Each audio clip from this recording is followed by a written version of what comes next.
وزیر کہتا ہے ہمیں وہ سونا حاصل کرنا ہوگا جوہر، اگر سونا نہ ہوا تو فوج ہاتھ سے نکل جائے گی، فوج نہ رہی تو کیا ہوگا؟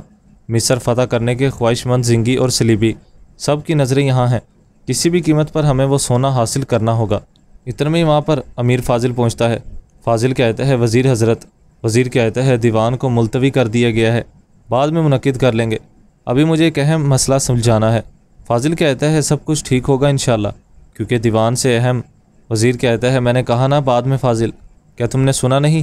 ہم تمہیں اطلاع دے دیں گے کہ دیوان کب منعقد ہوگا، ابھی میں محل سے باہر جا رہا ہوں۔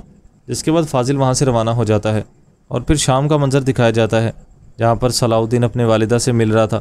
فاطمہ خاتون کہتی ہے کتنے عرصے بعد تمہاری خوشبو نصیب ہوئی ہے، میں بہت اداس تھی، اللہ کا شکر ہے جس نے ہمیں دوبارہ ملایا۔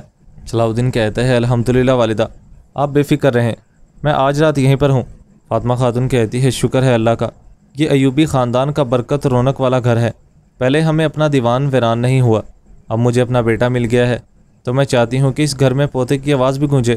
اتنے میں ہی سپاہی وہاں پر پہنچتا ہے اور کہتا ہے میرے امیر مداخلت کی معافی، شہر کے مرکزی دروازے کے پہرے دار نے ایک مہمان بھیجا ہے، آپ سے ملاقات کی خواہش مند ہے۔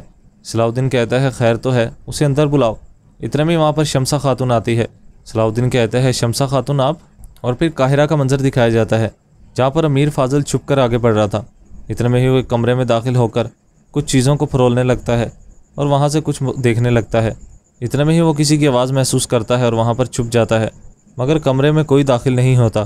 امیر فاضل دوبارہ باہر آتا ہے اور چیزوں کو دیکھنے لگتا ہے۔ اتنے میں ہی اسے وہاں پر ایک چیز نظر آتی ہے۔ فاضل کہتا ہے یقیناً جو کاغذات مل نہیں رہے ہیں وہ جلا دیے گئے ہوں گے۔ جس کے بعد وہ جلے ہوئے کاغذات کو دیکھتا ہے۔ فاضل کہتا ہے اس کا باقی حصہ کہاں پر ہے؟ اتنے میں ہی اندر داخل ہو جاتا ہے۔ ایک سپاہی آتا ہے اور کہتا ہے یہاں پر ہے امیر فاضل، سب کچھ یہاں پر ہے۔ ادھر دوسری جانب شمسہ خاتون کہہ رہی تھی آپ نے کہا تھا کہ کسی چیز کی یا مدد کی ضرورت ہوئی تو مجھے تلاش کر لینا، کیا آپ خدا کے مہمان کو قبول کرتے ہیں امیر صلاح الدین؟ صلاح الدین کہتے ہیں بالکل، خیر تو ہے، قدس میں کیا ہوا ہے؟ شمسہ کہتی ہے قسمت نے مجھے یہاں پر بھیج دیا، میری والدہ شام میں ہے۔ یہ سن کر صلاح الدین اور اس کی والدہ کافی حیران ہوتے ہیں۔ ادھر دوسری جانب سپاہی کہہ رہا تھا میرے بابا جوہر کے ساتھ درگاہوں کا سونا حاصل کرنے گئے ہیں، مگر وہ سونا زنگیوں کا حق ہے قاضی فاضل۔ سپاہی کہتا ہے اور یہ میں بابا کے کمرے سے لایا ہوں۔ قاضی فاضل اسے دیکھ کر کہتا ہے، قاضی فاضل اس کی بات سن کر کافی خوش ہوتا ہے۔ ادھر دوسری جانب ہم دیکھتے ہیں فاطمہ خاتون پوچھ رہی تھی ذرا تفصیل سے بتاؤ بیٹے، کس نے کہا ہے کہ تمہاری والدہ یہاں پر ہے؟ شمسہ کہتی ہے بچپن میں جس کلیسا میں رہتی تھی اس کی راہبہ لوسیہ نے، بہت مشکل سے یاد آیا انہیں، اور اس بات کو بھی کافی وقت گزر چکا ہے، مگر پھر بھی ایک امید لے کر یہاں پر آئی ہوں، وہ یہاں پر یتیموں کی دیکھ بھال کرتی ہیں۔ فاطمہ خاتون کہتی ہے کہ یتیم خانے میں کام کرتی تھی کیا؟ کیسی ہے تمہاری والدہ، کیا نام ہے ان کا؟ شمسہ کہتی ہے میں نے انہیں کبھی نہیں دیکھا ہے، آپ جتنی عمر کی ہوں گی، ان کا نام ماریہ ایویہ ہے۔ فاطمہ خاتون کہتی ہے میں نے کبھی نہیں سنا نام۔ صلاح الدین کہتا ہے ہمیں اطراف میں پوچھ گچھ کرنی ہوگی، کل میں جلدی آ جاؤں گا، پھر ہم یتیم خانے جا کر پتہ لگا سکتے ہیں، ٹھیک ہے نا والدہ؟ لیکن اب میں چلتا ہوں۔ جس کے بعد صلاح الدین وہاں سے روانہ ہو جاتا ہے۔ فاطمہ کہتی ہے بیٹی تمہیں بھوک لگی ہوگی، میں کھانا لے کر آتی ہوں۔ شمسہ کہتی ہے آپ کو زحمت کی ضرورت نہیں ہے۔ فاطمہ خاتون کہتی ہے مہمان زحمت نہیں رحمت ہوتا ہے۔ ادھر دوسری جانب امیر فاضل کبوتر کے حوالے ایک خط کرتے ہیں اور کہتے ہیں چلو جاؤ، تمہارے پر تمہیں اڑا لے جائیں، میرا وعدہ پورا کرنے میں مدد کرو، تمہارا راستہ آسان ہو۔ جس کے بعد وہ کبوتر کو اڑاتے ہیں۔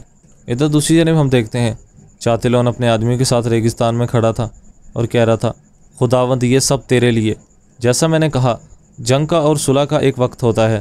جس کے بعد وہ منہ پر ایک نقاب پہن کر کہتا ہے اور ابھی جنگ کا وقت ہے۔ جس کے بعد وہ اپنے آدمیوں کے ساتھ گھوڑوں پر سوار ہو جاتا ہے اور آگے بڑھنے لگتا ہے، اور پھر قدس کا منظر دکھایا جاتا ہے۔ ولیم پوچھ رہا تھا کل رات سے شاتلون نظر نہیں آ رہا ہے، تمہیں اندازہ ہے وہ کہاں پر ہے؟ لارڈ گائے کہتا ہے جنگجو آپ لوگوں کی طرح ہر وقت ایک ہی جگہ رہنا پسند نہیں کرتے ہیں ولیم، اور خاص طور پر ایسا جنگجو جو کئی سال زلدان میں رہا ہو۔ ولیم کہتا ہے یعنی کہ تم بھی نہیں جانتے کہ وہ کہاں ہے؟ لارڈ گائے کہتا ہے شاتلون یہاں ہے میری مٹھی میں، پریشان مت ہو، وہ سدھر گیا ہے۔ ولیم کہتا ہے امید کرتا ہوں ایسا ہی ہو لارڈ گائے۔ ادھر دوسری جانب صلاح الدین اپنی والدہ اور شمسہ خاتون کے ساتھ آگے بڑھ رہا تھا۔ صلاح الدین کہتا ہے شمسہ خاتون کہتی ہے کیا آج تک آنے والے سب کا ریکارڈ یہاں پر ہوگا؟ صلاح الدین کہتا ہے بالکل، وہاں تو آنے والی دہی، دودھ، گوشت، ہر پھل کا بھی ریکارڈ درج ہوتا ہے۔ اگر تمہاری والدہ واقعی یتیم خانے میں کام کرتی تھی تو ان کا نام درج ہوگا۔ اس ایپیسوڈ کا اختتام یہیں پر ہو جاتا ہے۔ ایپیسوڈ پسند آئے تو ویڈیو کو لائک کر دیں اور چینل کو سبسکرائب کر دیں ساتھ ہی کے بیل نوٹیفیکیشن کو آل کر دیں۔ اب ملاقات ہوگی انشاءاللہ نیکسٹ ویڈیو میں، تب تک کے لیے اپنا خیال رکھیں، دعاؤں میں یاد رکھیں۔ اللہ نگہبان۔